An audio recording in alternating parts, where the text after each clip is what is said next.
Hi, and welcome to Coach's Corner, where systems matter and both personal and professional learning and development is beneficial for everyone and essential for some. As always, please like, subscribe, comment, share, and hit the notification bell. Let's get started. Speaking of, so now you prototyped it, right? Yeah. For, let's say, obviously now you have the money and you could prototype, but what about back then for someone, or, for you personally, for someone back, or now that doesn't have the money to fund up something like that? What is your advice, or what do you say to them? Go find underpriced stuff. Put it on platforms that will help you to sell it, such as eBay, Mercari, Facebook Marketplace, so on and so forth, right?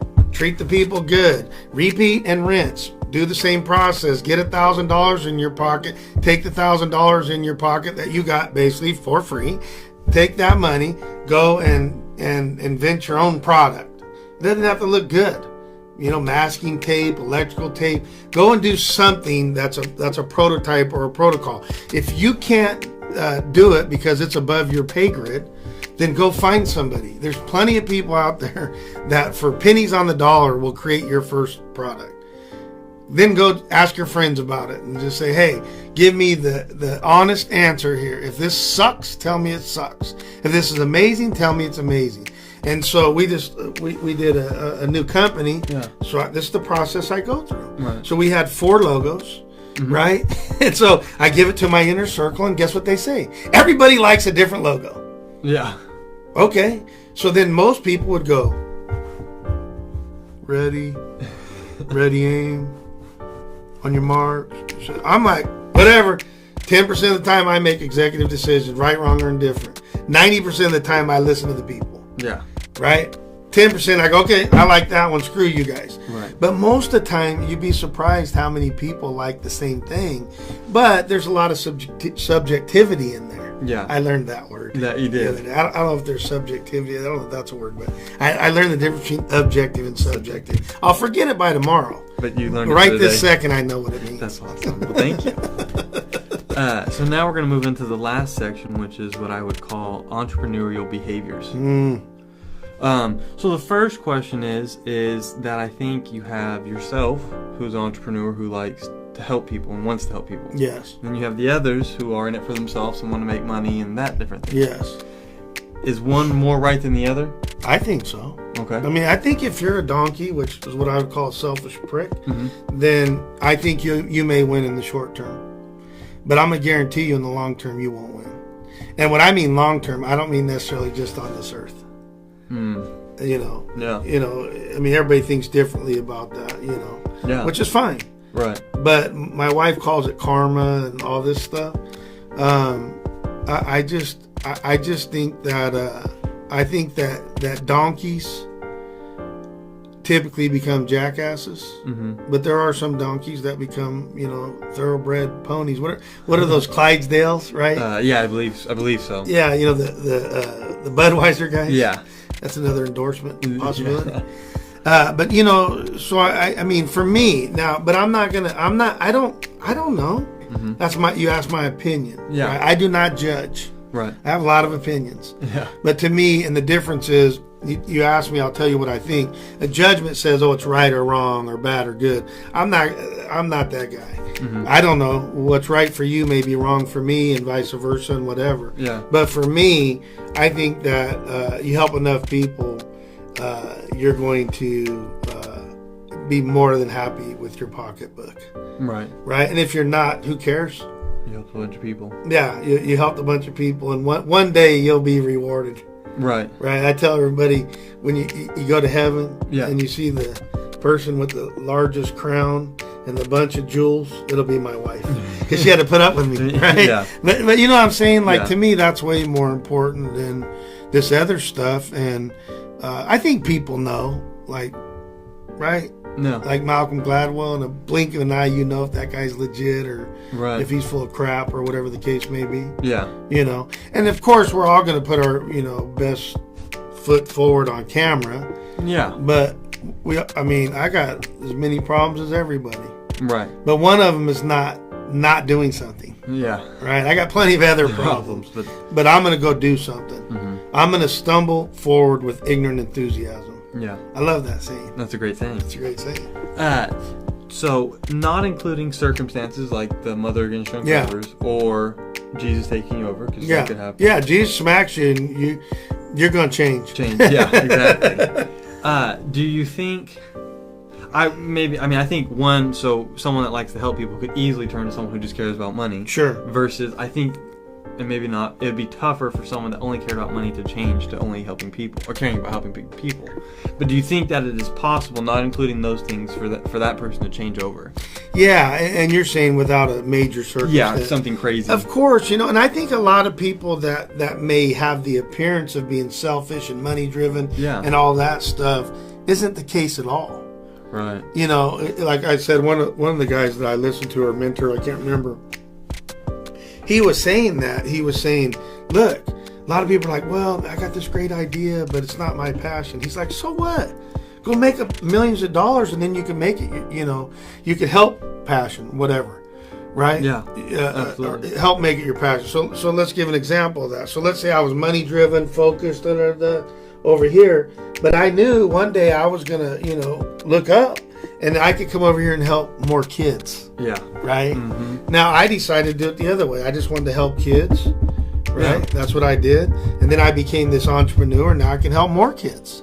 Right. Because one of my businesses is to help kids. Yeah. But all of my businesses support kids. Right. All the businesses that make money spend money to help kids. Mm-hmm. So all businesses for me are helping the youth. Right. Why do I want to help youth? Now this is selfish because I was a bad youth. So I want to help people that were like me to be better. Better, right. Right? So that's where I think that selfish part actually is good. Yeah. Right? Because there's three parts to us. There's being for self, which is new to me. Mm-hmm. There's selfless, which has been my whole life for the most part. And then there's selfish.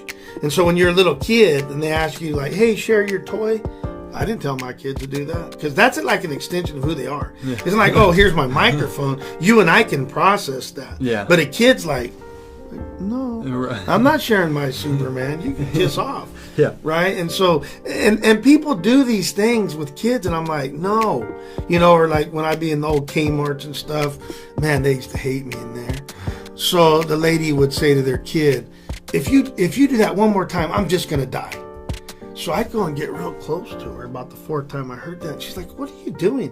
I was like, oh, I know CPR, so you keep saying to your kid, if you do that one more time, you're going to die. So I'm imagining eventually you're going to be a woman of your word, and when you die, I'm going to try to resuscitate you. Yeah. Oh, man, they get so pissed off. Or like when I was in the teacher's lounge. Yeah. All these teachers would gripe about the money they make. Right? And it's true. I mean, they should make more money, but I used to ask them, which, I got banned from the teacher's lounge. They said, I go, this is a comical thing in my house. They go, yes, Brett. I do 50 times a day. Yes, Brett. I said, well, excuse me, were you happy when you signed that contract? Well, yeah. And if they would say no, I said, why'd you sign it then? Right. They'd all say, yeah, I was happy. I said, well, why aren't you happy? Yeah, why are you bitching and moaning now? Right. There's no need to, right? Mm-hmm. And that's the same thing with entrepreneurs. Well, I coulda, woulda, shoulda. I should have cash for gold. I coulda hit this with it. Well, good. Go do something about it. Yeah, absolutely. You talked about earlier the mind, right? How powerful we are, 10, 11%, and how strong we are. But I think, as many people would say, it's a double-edged sword. It's also a biggest restriction of ours, because we can never push past it. And how do you personally push past it? How do you push past that mental block? Or maybe it's not a mental block, but I mean, there's always got to be a little bit of fear of, man, hopefully this takes off, or hopefully this doesn't lose everything. Well, I mean, that's the most interesting thing at all, because people will look at me and but you're tough, or you're not afraid, or you're not whatever. They think Tom Brady and these guys, they think that they're not nervous. Yeah. Going into the Super Bowl in the tunnel. Right. You're full of crap. You're nervous. I don't care if you're Tom Brady, you've done this 50,000 times, right? I mean, you've done 30 of these, 20 of these, whatever. Do you still get nervous? Yeah. Okay. But you're doing it. Mm-hmm. Right. Right? But how many people won't? Right. I don't know if people are going to like this. Yeah. But I feel like I have something to share that can be helpful to them. Yeah. And so, I'm not going to look and go, oh, we have 3 views. Yeah. Me, my wife, and my kid. I can't get my other kid. I can't even get the 4 views, right? Yeah. Okay, maybe it's not the right timing right now, or whatever the case may be. Yeah. But the key is, just like you're doing, you just push past it. So it's not about being afraid. Mm-hmm. Oh well, okay. I was afraid to go ask. I'm 4 foot tall, man, and I'm gonna go ask the best looking chick in the whole school out. Yeah. I mean, it's laughable to think back on it. Yeah. But I learned early on. Or like with my youngest, we were at Burger King with the Happy Meals. Uh-huh. And I go, hey, do you want that toy? He goes, no. I go give it to that kid. He goes, no. I go, yeah, you're going to go give it to his kid. Right? As the older brother, you know. Yeah. And he walked over there freaking, oh my gosh. I thought like he lost his, his whole family or whatever. Yeah. So the kid said no to him. So he comes back over almost in tears. I'm high-fiving him and elbow bumping and coming off the top turnbuckle. And Yeah. I'm like, and this kid, like 3 or 4 years old, young, look at me like I have lost my mind. Yeah. But what I knew is that you're going to get turned down. Right. You're going to be, right? You're going to get frozen sometimes. Yeah. But what I always tell people and entrepreneurs or moms or dad, whatever, be Batman. Mm-hmm. So let's think about Batman. Yeah. So he goes down at the bottom of like I don't know. You remember that movie Ring? Yeah. Where the girl comes out of that little water well? Yeah. Well, basically Batman's down in there. Right. And he's surrounded by all these bats. Yeah. Freaked out. Right. Right? Paralyzed, Yeah. What am I going to do? But then he becomes Batman. Right. I dig that. Yeah. Like, I think that's cool, right? So it's not about whether you're afraid. Everybody's afraid. Mm-hmm. But it's about going out there and putting those fears aside enough to where you're able to go and do it. And then on top of that, putting them aside enough to where you don't get tensed up. You know that as a runner. No. If I get tensed up, I don't run as fast. So not only do you have to get rid of them, you have to not get tensed up in the process. So not only do you have to get rid of it, go do it, now you can't be tense about it. And those are the people that are successful. Absolutely. When it comes to sports, right, and there's obviously an age gap that you have to be in to perform at the NFL level, NBA level, and that's usually 19 to 37 now, as we're saying, maybe 42. 43, yeah. Yeah, right. Breeze, weren't they both 43 this weekend? I think Brady's 42 and he's 43 or something crazy like that. Yeah, it was. I'm 52, man. I could not imagine getting hit by a Chase Young. No. I'm 250. Yeah. Yeah. Oof. Or Myles Garrett. Oh, that's goodness. Yeah. Do you think there's an age restriction for entrepreneurs? No. Being an entrepreneur? No. You could be 50 just as easy as you could be 18, 16, whatever. Yeah, and I'll be honest with you. We were just talking earlier about the fear thing. Yeah. So think about it. If you're going into a second career, mm-hmm. right? I think there's a lot of older people that are going into entrepreneurism because they already have their normal, retirement or paycheck. Yeah. And so, you can only clean your garage so many times. Right. Now, a lot of people go and enjoy their retirement. My wife will just be, she'll just be like, I've been telling her for years, just go ahead and, quit and retire. But she likes it. Yeah. And she likes to stay busy mm-hmm. at just a very slow pace. Yeah. Right? So I think that, to each their own, and everybody does things differently, so to speak. Yeah. But I think that, what we talked about in the previous section has a lot to do with that answer. Right. Absolutely. Gotcha. And so before we, close this out, is there anything that under entrepreneur behaviors that you would like to talk about that I didn't ask you or should have asked you? I don't think so. I just, I'm a dead horse, right? I have the, beat the dead horse. It's the, that saying of it's the same thing over and over. And people go, well, yeah, you give the same analogies. You get, yep. Right. Because they work and they're effective. Yeah. Right. And, you know what my favorite one was in the last hour, however long we spent, which is go do something. Yeah. Right. Stumble forward with ignorant enthusiasm. Yeah. Right. I mean, go do something. But I will say, if you can find a live mentor, somebody that can teach you along the way, it'll be easier for you. Mm-hmm. It'll be better. You'll get there, probably quicker and more efficiently and all that. Yeah. If you don't have a mentor, go find a system right? Go find a system that will help you Yeah. along the way. If you can find that together, Mm-hmm. right? Because it's like I used to tell people, I said, look, you're not duplicatable. Right. So let's talk about you real quick. So just to give you a little brag on this guy, he was, I don't know, maybe 130 pounds dripping wet in high school. Maybe at the end of his high school career, he's 150 pounds. And he winds up being the 4th best all time in the history of the state of California in the decathlon, 10 events over 2 days. You have to have so many things going, with you and for you, and all of those types of, situations. And yet he winds up being 3rd in the nation. His senior year, he breaks the Valley record that was 17 years old, moves him 4th all time, as I already said, in the 155-year history of California. So you tell me then, you answer that question. What were the things that you were thinking about and doing to be able to get you to the next level? Did you have a system? Yeah. Did you have a mentor? Yeah. Could you have done it without those? No. Could you have still been really good? Not really good, no. No. I could have been good. Yeah.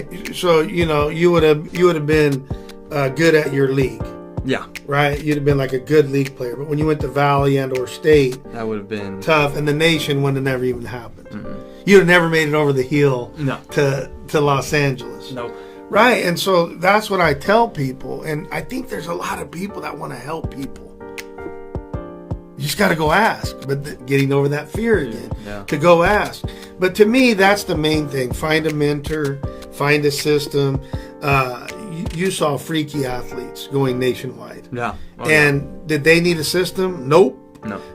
They were all just freaky talent, what I call, the art side of things. But eventually, it'll stop for them. Yeah. Right? Mm-hmm. The professional athlete's the one that merges the science, which is the system, and the art, which is the talent. And then if you have a coach or a mentor that will help you, that's a home run. Home run. But all of these guys will tell you, I've been around plenty of professional athletes, plenty of, high level CNN type people. Yeah. They'll all tell you the same thing. Right, absolutely. They followed some sort of a system, right? Or they had a mentor. Now, certain people can just go do it all on their own. Yeah. And there are certain people that can do that. But for the most part, it's a rare bird. Yeah. You have to just be freaky. Right. Everybody needs some help. Absolutely. Before we move on to bonus questions, last minute or so. Bonus questions. Is there, other than, or it could be, just do something, just the last hurrah for the audience? Yeah, either, if you can't find a mentor, you don't want to, go and figure out a system, create your own.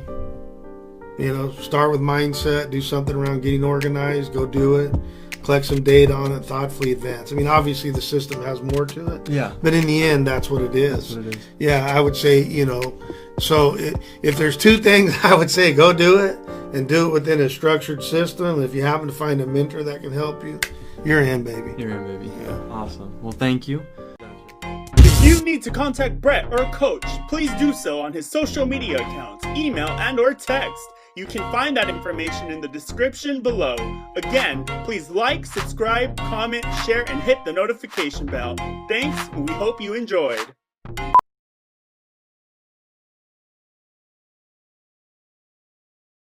Hello, Jesus.